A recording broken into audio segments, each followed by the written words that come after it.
For today's video, magluluto tayo ng steam lapu-lapu, fresh from the market. Lagyan ng 1 tablespoon cooking wine, 1 teaspoon na asin, ating bawang,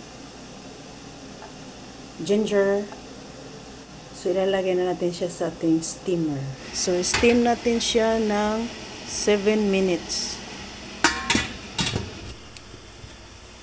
Ito na ang ating isda.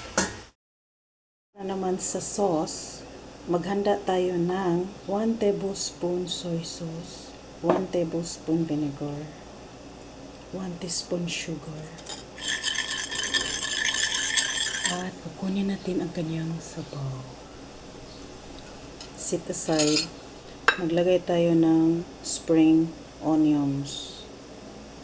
Nagpapainit na pala ako ng olive oil. Init na, pwede na natin siyang hanguin. So ito na, mainit na ang ating olive oil. Lagyan na natin ang ating sauce. Ating asin. Steam fish lapu-lapu. Pugapo or lapu-lapu.